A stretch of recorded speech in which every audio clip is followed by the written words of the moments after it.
நித்யா நித்யவஸ்து விவேகம் இக முத்திரார்த்த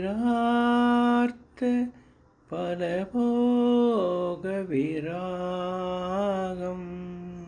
சமாதி ஷட்க சம்பத்தி முமோட்சுத்வம் முமோட்சுத்வம்.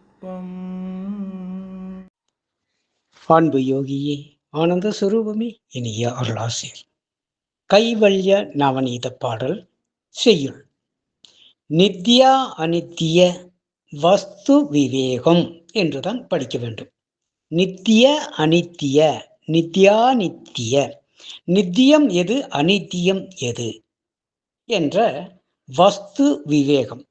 எது நித்தியமானது, எது அனித்தியமானது, எது நிலையானது, எது அழியக்கூடியது என்ற வஸ்து, இந்த பொருள்களின் மீது ஒரு விவேகம் உண்டாக வேண்டும். விவேகம் என்றால் ஆராய்ந்து அறியும் அறிவு பூர்வமான தெளிவு ஏற்பட வேண்டும். அழியக்கூடியது உலகம், உடல், மனம், வாழ்க்கை யாவும். அழியாதது ஆன்மா, அது பிரம்மம் என்ற இந்த நித்திய அனித்திய வஸ்து விவேகம் ஒரு சீடனுக்கு உண்டாக வேண்டும். அதன் பிறகு இகவர முக்தி. இகம் என்பது என்ன, பரம் என்பது என்ன, இக வாழ்க்கை எத்தகையது, பர வாழ்க்கை எத்தகையது? அப்போ இக வாழ்க்கை லௌகீகமானது, பர வாழ்க்கை என்பது ஆன்மீகமானது. இதில் இக வாழ்க்கை தொடர்ந்து ஆன்மீக வாழ்க்கை பெறுதல் அல்ல, இதிலும் சிறந்து ஆன்மீக நிலையிலும் சிறந்து அந்த பலபோக விராகம், இதில் அனுபவங்களை பெற வேண்டியதாக இருக்கிறது. விராகம் என்றால் விருப்பு வெறுப்பு அற்ற நிலையை பெறுதல் வேண்டும். ராக துவேஷம் என்று கூறப்படுகிறது.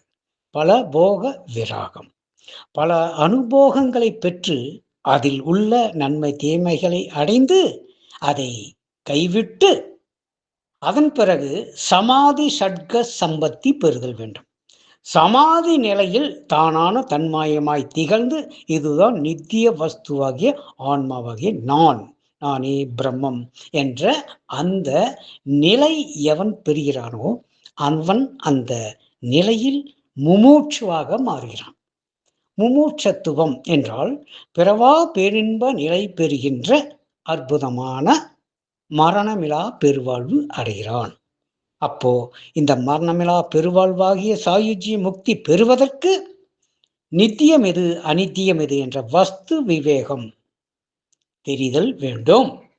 இரண்டாவது, இகம் முக்தி என்பது எது, பரமுக்தி என்பது எது?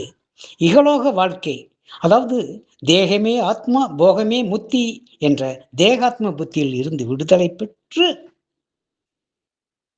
இந்த ஜீவாத்மா நான் அல்ல, பரமாத்மா நான் அல்ல, ஆன்மாவாகிய நானே பிரம்மம் எனும் அந்த பரிபூர்ண நிலையை பெறுதல்.